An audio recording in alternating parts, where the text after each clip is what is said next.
जय Hind. Government of India act 1935 के main provisions के बारे में बातचीत हमने इससे पिछले वाले सेशन में खत्म कर दी थी। आज हम सबसे पहले एक तो इस गवर्नमेंट ऑफ इंडिया एक्ट 1935 को इवेल्युएट करेंगे। दूसरा, जब इस गवर्नमेंट ऑफ इंडिया एक्ट 1935 को लाया गया तो वेरियस लीडर्स का रिस्पॉन्स क्या था उसके बारे में पढ़ेंगे। तीसरा, हम बात करेंगे सेकेंड स्टेज ऑफ डिबेट के बारे में। फर्स्ट स्टेज ऑफ डिबेट के बारे में हमने ऑलरेडी पढ़ लिया है। इस सेकेंड स्टेज ऑफ डिबेट में क्या डिस्कशंस हुए, वेरियस लीडर्स के ओपिनियंस क्या थे और गांधी जी की पोजीशन क्या थी, इस सब के बारे में आज अपन पढ़ेंगे। 1937 में इलेक्शंस होंगे और इन इलेक्शंस के लिए कांग्रेस अपना मैनिफेस्टो रिलीज करेगी। इस मैनिफेस्टो में क्या कहा गया और कांग्रेस ने कैसा परफॉर्म किया, इन सभी टॉपिक्स के बारे में आज अपने को पढ़ना है, बातचीत करनी है। देखो, सबसे पहले हम इस गवर्नमेंट ऑफ इंडिया 1935 को इवेल्युएट करेंगे और अगर एक लाइन में बोला जाए तो ये government of India 1935 British government की कोशिश थी कांग्रेस की अटेंशन को डाइवर्ट करने की, इंडियंस की अटेंशन को डाइवर्ट करने की।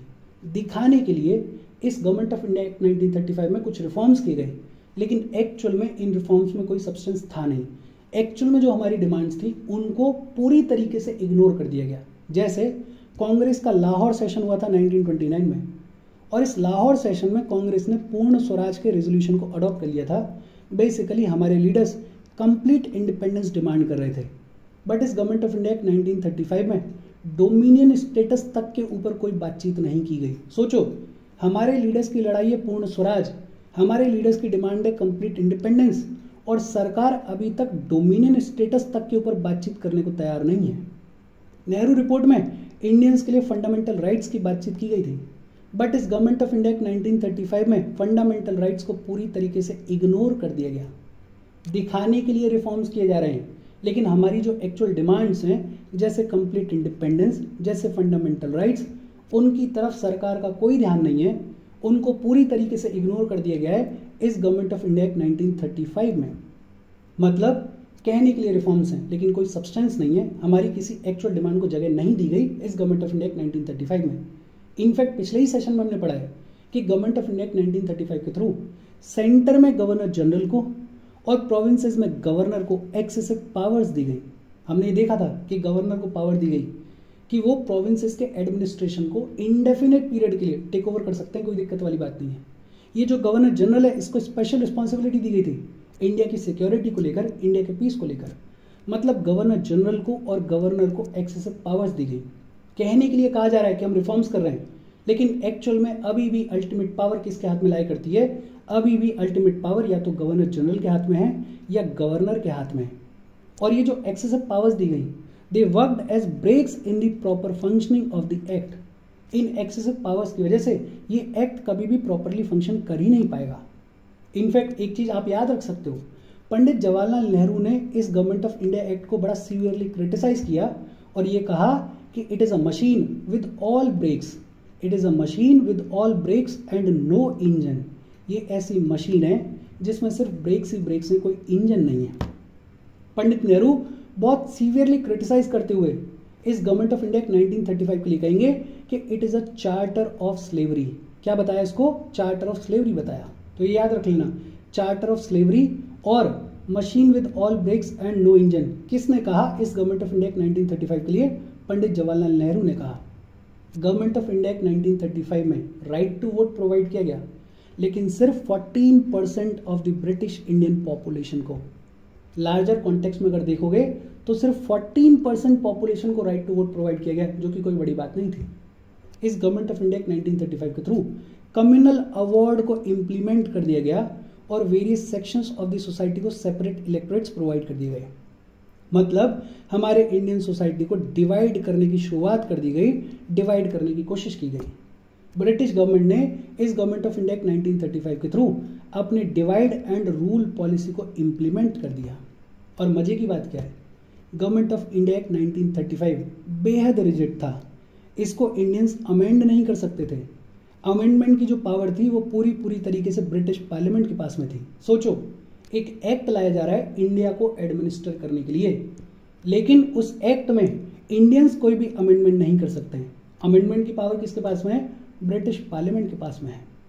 इस एक्ट में बात की गई थी ऑल इंडिया फेडरेशन के स्टैब्लिशमेंट के बारे में, लेकिन इस ऑल इंडिया फेडरेशन को स्टैब्लिश तब किया जाएगा जब दो कंडीशंस को फुलफिल किया जाएगा, जिनके बारे में अपन ने पढ़ा था पिछले सेशन में। और ये दोनों ही कंडीशंस ऐसी थी कि ये कभी फुलफिल होनी नहीं थी। इन दोनों कंडीशंस को पढ़ के ही पता चल जाता है कि ब्रिटिश गवर्नमेंट कभी चाहती नहीं थी कि ये ऑल इंडिया फेडरेशन कभी फॉर्म हो। अगर एक लाइन में बोलें तो हम ये कह सकते हैं कि ब्रिटिश गवर्नमेंट ने दिखाने के लिए रिफॉर्म्स किए, लेकिन एक्चुअल में हमें कोई पावर नहीं दी, एक्चुअल में हमारी किसी भी डिमांड को नहीं माना गया। ये जो गवर्नमेंट ऑफ इंडिया एक्ट 1935 था, ये पूरी तरीके से बोगस एक्ट था हमारे लिए।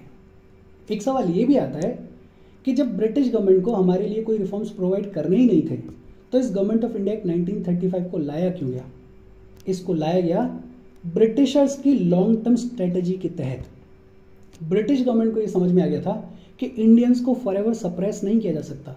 सप्रेशन शॉर्ट टर्म टैक्टिक हो सकती है, इंडियंस को हमेशा के लिए सप्रेस नहीं किया जा सकता। एक बार कर दिया, दो बार कर दिया, लेकिन अगर लंबा रूल करना है तो फॉरएवर सप्रेस नहीं किया जा सकता इंडियंस को।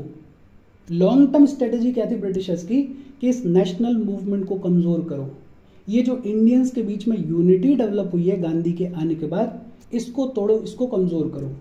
इन इंडियंस को ट्रेन करो कि वो ब्रिटिशर्स के लाए हुए कॉन्स्टिट्यूशनल सिस्टम के तहत रहना सीख लें। ब्रिटिश गवर्नमेंट बहुत स्मार्ट खेल रही है। ब्रिटिश गवर्नमेंट को ये समझ में आ गया है कि अब अगर इस नेशनल मूवमेंट को कमजोर नहीं किया गया तो अब इंडियंस को सप्रेस करना डिफिकल्ट हो जाएगा। फॉरएवर सप्रेस करके राज नहीं कर सकते हम।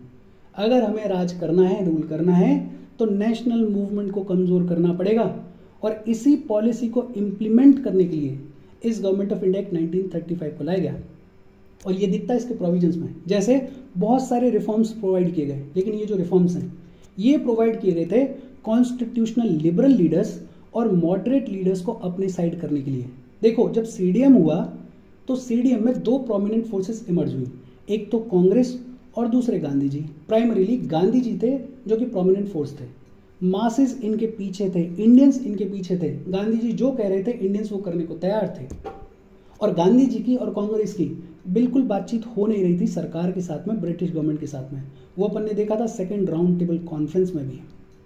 तो सरकार को ये समझ में आ गया था कि अगर कांग्रेस मजबूत रहेगी, गांधी जी मजबूत रहेंगे, तो हमारी कोई बात सुनी नहीं जाएगी। तो सरकार ने रिफॉर्म्स किए, जैसे सेपरेट इलेक्टोरेट्स प्रोवाइड किए। क्यों किए? ताकि ये जो कॉन्स्टिट्यूशनल लिबरल लीडर्स हैं जिनको मासेस का सपोर्ट नहीं है, जो मॉडरेट लीडर्स हैं जिनको मासेस का सपोर्ट नहीं है, उनको अपने साथ लाया जाए और कुछ हद तक इंडियन सोसाइटी में डिवीजन क्रिएट किया जाए। और ये जो लिबरल लीडर्स हैं, ये जो मॉडरेट लीडर्स हैं, इनमें प्रोमिनेंट रोल प्ले करेंगे मोहम्मद अली जिन्ना मुस्लिम लीग, इसमें कुछ हद तक रोल प्ले करेंगे doctor B R Ambedkar. Government इनको यूज करेगी कांग्रेस को वीकन करने के लिए, गांधी को वीकन करने के लिए, हमारी सोसाइटी को डिवाइड करने के लिए। इनफैक्ट इस गवर्नमेंट ऑफ इंडिया 1935 के थ्रू एक मैसेज देने की कोशिश करी सरकार ने कि देखो, जब आप मास मूवमेंट कर रहे थे तो हमने आपको ब्रूटली रिप्रेस किया, लेकिन जब अब आप हमारे साथ बातचीत कर रहे हो तो हमने रिफॉर्म्स प्रोवाइड किए। सरकार एक तरीके से मैसेज देने की कोशिश कर रही थी कि देखो, ये आपका जो एक्स्ट्रा लीगल स्ट्रगल का मेथड है, ये जो मास मूवमेंट का मेथड है, ये इनइफेक्टिव है, ये काम नहीं करेगा। सरकार ये बताने की कोशिश कर रही थी कि हमारे पास में कैरेट भी है और हमारे पास में स्टिक भी है। अगर हमारे हिसाब से चलोगे, हमारी बात सुनोगे, तो हम तुम्हें कुछ कंसेशंस प्रोवाइड कर देंगे, कुछ रिफॉर्म्स दे देंगे। लेकिन अगर मास मूवमेंट करोगे, हमारे अगेंस्ट में जाओगे, तो हमारे पास में स्टिक भी है, हम आप लोगों को ब्रूटली रिप्रेस करेंगे। ब्रिटिश गवर्नमेंट का यह भी मानना था कि एक बार अगर कांग्रेस के लोग पावर में आ जाएंगे, पावर को टेस्ट कर लेंगे, तो वापस से मास मूवमेंट की पॉलिटिक्स में जाना, वापस से सेक्रीफाइस की पॉलिटिक्स में जाना उनके लिए डिफिकल्ट हो जाएगा, लालच आ जाएगा। इनफैक्ट सरकार जो है वो कोशिश करेगी कि कांग्रेस में डिवीजन क्रिएट किया जाए। हर बार की जैसे इस बार भी यही होगा। जब भी इलेक्शंस होते थे तब एक डिबेट शुरू होती थी कि या तो इलेक्शंस लड़े जाएं या ना लड़े जाएं, और इसकी वजह से हर बार कांग्रेस में डिवीजन क्रिएट होता था। इस बार भी यही होगा। 1937 में जब इलेक्शंस होंगे तो एक बार फिर से डिबेट शुरू होगी, जिसके बारे में आज अपन पढ़ेंगे। ये सरकार की कोशिश थी कि कांग्रेस में डिवीजन क्रिएट किया जाए। और सबसे बड़ी बात, पिछले ही सेशन में हमने पढ़ा था, प्रोविंसेस को ऑटोनॉमी प्रोवाइड कर दी गई थी। और इस ऑटोनॉमी को प्रोवाइड करने के पीछे एक बड़ा रीज़न था। प्रोविंसेस में ऑटोनॉमी होगी तो प्रोविंशियल लीडर्स राइज करेंगे, रीजनल लेवल पे बड़े बड़े लीडर्स बनेंगे, और जब रीजनल लेवल पे, प्रोविंशियल लेवल पे बड़े बड़े लीडर्स बनेंगे, तो कांग्रेस की जो सेंट्रल लीडरशिप है वो कमज़ोर हो जाएगी, कांग्रेस कमज़ोर हो जाएगी, गांधी कमज़ोर हो जाएंगे। सोच के देखो, अगर यूपी में अखिलेश यादव हैं तो सेंटर में जो लीडरशिप बैठी हुई है उसकी पावर थोड़ी कम हो रही है। यूपी में अगर योगी हैं तो सेंटर में जो लीडरशिप बैठी हुई है उसकी पावर थोड़ी कम दिखती है। ये डिबेट चलती है आज की डेट में। यही सेम स्ट्रेटजी ब्रिटिश गवर्नमेंट इस प्रोविंशियल ऑटोनॉमी के थ्रू इंप्लीमेंट करने की कोशिश कर रही थी। अगर एक लाइन में बोलें तो सरकार को समझ में आ गया था कि इंडियंस को सप्रेस किया नहीं जा सकता फॉर एवर। अगर रूल करना है तो नेशनल मूवमेंट को कमज़ोर करना पड़ेगा, कांग्रेस को कमज़ोर करना पड़ेगा, गांधी को कमज़ोर करना पड़ेगा, और इसके लिए जो भी स्टेप्स लेने हैं वो सारे स्टेप्स इस गवर्नमेंट ऑफ इंडिया एक्ट 1935 में लिए गए। अच्छा, जब गवर्नमेंट ऑफ इंडिया एक्ट 1935 आया तो वेरियस नेशनलिस्ट लीडर्स का रिस्पॉन्स क्या था? देखो, ऑलमोस्ट सभी सेक्शंस ऑफ द सोसाइटी ने इस 1935 के एक्ट को पूरी तरीके से कंडेम किया। कांग्रेस ने तो यूनैनिमसली इसको पूरी तरीके से रिजेक्ट कर दिया। एक मत होके कांग्रेस ने बोला कि हम इस गवर्नमेंट ऑफ इंडिया एक्ट 1935 को रिजेक्ट करते हैं। लेकिन हिंदू महासभा और जो लिबरल लीडर्स हैं, नेशनल लिबरल फाउंडेशन, इस एक्ट को सपोर्ट करेंगे। और यहाँ पे हिंदू महासभा, ये जो नेशनल लिबरल फाउंडेशन है, ये थोड़ी गलत जा रहे हैं। ये सिर्फ अपने स्फीयर में लिमिटेड होकर सोच रहे हैं, देश के बारे में नहीं सोच रहे हैं। कांग्रेस पूरी तरीके से इस गवर्नमेंट ऑफ इंडिया एक्ट 1935 को रिजेक्ट करेगी। ये बेसिक आइडिया, ये बेसिक इवेल्युएशन है इस गवर्नमेंट ऑफ इंडिया एक्ट 1935 का। आगे बढ़ने से पहले वीडियो पे लाइक के बटन को दबा दो। लाइक दबाना जरूरी है बिकॉज यूट्यूब वीडियो को कंसिडर करता है और थोड़ा सा पुश कर देता है, तो लाइक का बटन दबा दो। ये तो खुद ही कर दिया करो, रोज रोज मैं बोलता हूँ बट फिर भी खुद कर दिया करो। शेयर कर दो अपने सोशल मीडिया हैंडल्स पे, व्हाट्सएप वगैरह पे अपने फ्रेंड्स को, या जो भी लोग इसमें इंटरेस्टेड हैं उनको शेयर कर दो, और चैनल को सब्सक्राइब कर लो। अच्छा, गवर्नमेंट ऑफ इंडिया एक्ट 1935 आ गया है, कांग्रेस ने इसको पूरी तरीके से रिजेक्ट कर दिया है। इस 1935 के एक्ट के तहत 1937 में प्रोविंशियल असेंबलीज में इलेक्शंस अनाउंस किए जाएंगे, और जैसे ही इलेक्शंस का अनाउंसमेंट होगा एक बार फिर से डिबेट शुरू हो जाएगी कांग्रेस में। लेकिन इस बार डिबेट थोड़ी अलग है। इस बार कांग्रेस पूरी तरीके से अग्री कर रही है कि हम इस 1935 के एक्ट को अपोज करते हैं, इसको रिजेक्ट करते हैं। पूरी कांग्रेस पूरी तरीके से अग्री करेगी कि हमें 1937 के इलेक्शंस लड़ने चाहिए। इलेक्शंस को लड़ने के ऊपर डिबेट नहीं है इस बार इस पे पूरा अग्रीमेंट है कि हमें इलेक्शंस को लड़ना है। डिबेट इस चीज के ऊपर है कि अगर इलेक्शंस में कांग्रेस जीत गई, कांग्रेस को मेजॉरिटी मिल गई, तो ऑफिस को एक्सेप्ट करना है या नहीं करना है, गवर्नमेंट को फॉर्म करना है या नहीं करना है। इलेक्शंस लड़ने हैं, इसके ऊपर पूरी सहमति है।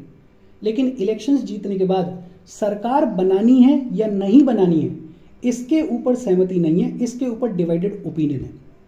जैसे नेहरू साहब, सुभाष चंद्र बोस साहब, कांग्रेस के जितने भी अदर सोशलिस्ट और कम्युनिस्ट लीडर्स थे, वो ये बोल रहे थे कि हम इलेक्शंस तो लड़ेंगे लेकिन ऑफिस को एक्सेप्ट नहीं करेंगे, सरकार हम लोग फॉर्म नहीं करेंगे। और ये आर्ग्यूमेंट क्यों दे रहे थे नेहरू, क्यों दे रहे थे बोस? बिकॉज उनका ये कहना था कि हमने 1935 के एक्ट को पूरी तरीके से रिजेक्ट किया है। अगर इसी 1935 के एक्ट के तहत हम चुनाव जीत के ऑफिस को एक्सेप्ट कर लेते हैं तो ये जो हमारा रिजेक्शन है ये पूरी तरीके से खत्म हो जाएगा, निगेट हो जाएगा, गलत मैसेज जाएगा। नेहरू बोस ये कहेंगे कि ये एक तरीके से ऐसा है कि हम रिस्पॉन्सिबिलिटी तो अज्यूम करेंगे लेकिन हमें कोई पावर नहीं मिलेगी। 1935 के एक्ट में कोई पावर तो दी नहीं गई थी। अल्टीमेट पावर किसके हाथ में थी? गवर्नर जनरल के हाथ में। अल्टीमेट पावर किसके हाथ में थी? गवर्नर के हाथ में। तो आर्ग्यूमेंट ये है कि it is like assuming responsibility without power. और नेहरू और बोस ये कहेंगे कि जो रिवॉल्यूशनरी कैरेक्टर है हमारे मास मूवमेंट का, ये जो लोग सेक्रीफाइस करने के लिए तैयार हैं, लड़ने के तैयार हैं, वो ठंडे हो जाएंगे। उनको लगेगा कि यार ये जो कांग्रेस के लीडर्स हैं ये तो बढ़िया सत्ता में बैठे हुए हैं, ये तो बढ़िया काउंसिल में बैठे हुए हैं और हमें लड़वा रहे हैं, तो ये जो रिवॉल्यूशनरी कैरेक्टर है ये चला जाएगा। नेहरू, बोस, सोशलिस्ट और कम्युनिस्ट लीडर्स जो हैं वो ऑफिस एक्सेप्टेंस को रिजेक्ट करेंगे, अपोज करेंगे। लेकिन फिर दूसरा सेक्शन है जो कि ये कहेगा कि हमें काउंसिल्स में एंटर करना चाहिए, और इस सेक्शन को लीड कर रहे थे लेफ्टिस्ट लोग। लेफ्टिस्ट लीडर्स क्या करेंगे कि हमें इलेक्शंस को लड़ना भी चाहिए और हमें ऑफिस को एक्सेप्ट करना चाहिए, हमें सरकार बनानी चाहिए। लेकिन इनका भी आइडिया क्या है? ये भी क्या बोल रहे हैं कि हम गवर्नमेंट ऑफ इंडिया 1935 को सपोर्ट नहीं करते हैं, उसको अपोज करते हैं, लेकिन हम काउंसिल में जाएंगे और डेडलॉक्स क्रिएट करेंगे, रुकावट क्रिएट करेंगे, एडमिनिस्ट्रेशन को ऑलमोस्ट इम्पॉसिबल बना देंगे जो पहले स्वराजिस्ट की स्ट्रेटेजी थी उसी स्ट्रेटेजी की बातचीत कर रहे हैं लेफ्टिस्ट। ये जो लेफ्टिस्ट हैं ये क्या कहेंगे कि हम काउंसिल में जाएंगे और मैसेज देंगे मासेस को कि देखो हम तुम्हारे लिए यहाँ पे लड़ाई को लड़ रहे हैं, इस गवर्नमेंट ऑफ इंडिया 1935 को हम नहीं मानते हैं, तुम लोग next phase of mass movement के लिए प्रिपेयर करो। लेफ्टिस्ट क्या कहेंगे कि लेजिस्लेचर में कामकाज करना शॉर्ट टर्म स्ट्रेटेजी है, बिकॉज अभी हम कोई मास मूवमेंट कर नहीं रहे हैं, तो क्यों ना काउंसिल्स को यूज किया जाए अपने मैसेज को प्रोपगेट करने के लिए, अपने मूवमेंट को खड़ा करने के लिए। ये जो लेफ्टिस्ट हैं ये कहेंगे कि ये जो ऑफिसेज हैं इनको प्रो गवर्नमेंट फोर्सेस के लिए नहीं छोड़ा जा सकता है, दोनों ही जगह पे हम बैठेंगे, मास मूवमेंट भी हम करेंगे और काउंसिल में भी हम बैठेंगे। मास मूवमेंट के थ्रू भी हम ब्रिटिश गवर्नमेंट को अपोज करेंगे और काउंसिल में बैठ के भी हम ब्रिटिश गवर्नमेंट को अपोज करेंगे। दो सेक्शंस हैं, एक नेहरू बोस का सेक्शन है जो कि कह रहा है कि चुनाव तो लड़ना चाहिए लेकिन सरकार नहीं बनानी चाहिए जीतने के बाद। दूसरा सेक्शन है लेफ्टिस्ट का जो ये कह रहा है कि चुनाव तो लड़ना चाहिए और लड़ने के बाद गवर्नमेंट को बनाना चाहिए, काउंसिल्स में एंटर करना चाहिए। लेकिन दोनों ही सेक्शंस का जो मत है वो क्या है कि हमें किसी भी सूरत में ब्रिटिश गवर्नमेंट को सपोर्ट नहीं करना है, हमें किसी भी सूरत में इस गवर्नमेंट ऑफ इंडिया एक्ट 1935 को सपोर्ट नहीं करना है। बस दोनों का तरीका अलग है। गांधी जी की पोजीशन क्या थी? गांधी जी इनिशियली तो ये बोलेंगे कि ये जो ऑफिस एक्सेप्टेंस की बात हो रही है ये गलत है, इसको पूरी तरीके से अपोज करेंगे गांधी कांग्रेस वर्किंग कमेटी की मीटिंग में। लेकिन 1936 के शुरुआत में आते आते गांधी जी की स्थिति ऐसी हो गई थी कि गांधी जी थोड़ा बहुत एक चांस देने को तैयार थे, एक एक्सपेरिमेंट करने को तैयार थे और ये देखने को तैयार थे कि अगर हम काउंसिल्स में एंटर करते हैं और सरकार के कामकाज को अपोज करते हैं तो उसका कोई आउटकम निकलेगा या नहीं निकलेगा। मतलब गांधी जी थोड़ा बहुत विलिंग थे इस स्ट्रेटेजी को इंप्लीमेंट करने के लिए। और इस बैकड्रॉप में कांग्रेस के दो सेशंस होंगे 1936 में, एक होगा अप्रैल में लखनऊ में होगा और दूसरा होगा दिसंबर में फैजपुर में होगा। अच्छा, ये जो फैजपुर वाला सेशन है कांग्रेस का, इस पर थोड़ी सी डिबेट है। कहीं कहीं आपको लिखा मिलेगा 1937 और कहीं कहीं मिलेगा 1936, लेकिन पूरा कांग्रेस का जो टाइमलाइन है वो देखा मैंने उनके ऑफिशियल वेबसाइट पे, उसमें दे रखा है 1936 दिसंबर, और जो मेन बुक्स हैं उन सब बुक्स में दिसंबर 1936 ही दिया हुआ है। इनफैक्ट ज़्यादातर जो कोचिंग इंस्टीट्यूट्स हैं बड़े बड़े, उनके नोट्स में भी दिसंबर 1936 लिखवाए गए। तो अपन जा रहे हैं दिसंबर 1936 के साथ में। तो 1936 में कांग्रेस के दो सेशंस होंगे, एक तो अप्रैल में होगा कहाँ पे, लखनऊ में, और दूसरा दिसंबर में होगा कहाँ पे, फैजपुर में। ये जो फैजपुर वाला सेशन है इसकी खासियत है, फैजपुर कहाँ पर है, महाराष्ट्र में। इसकी खासियत क्या है, ये पहला कांग्रेस का सेशन था जो कि किसी गाँव में हुआ था, जो कि किसी विलेज में हुआ था, तो इसकी इंपॉर्टेंस है। ये जो फैजपुर सेशन है ये पहला कांग्रेस का ऐसा सेशन है जो कि किसी विलेज में हुआ है। और इन दोनों ही सेशंस के प्रेसिडेंट कौन थे, पंडित जवाहरलाल नेहरू। मतलब पंडित जवाहरलाल नेहरू एक तो लाहौर सेशन के प्रेसिडेंट थे जो कि कब हुआ था, 1929 में, और दूसरा 1936 में। ये जो दोनों सेशंस हुए लखनऊ वाला और फैजपुर वाला, इन दोनों के प्रेसिडेंट कौन थे, पंडित जवाहरलाल नेहरू। इन दोनों सेशंस में कांग्रेस डिसाइड करेगी कि आने वाले इलेक्शंस को हम लड़ेंगे। 1937 के जो प्रोविंशियल इलेक्शंस हैं उनको कांग्रेस लड़ेगी।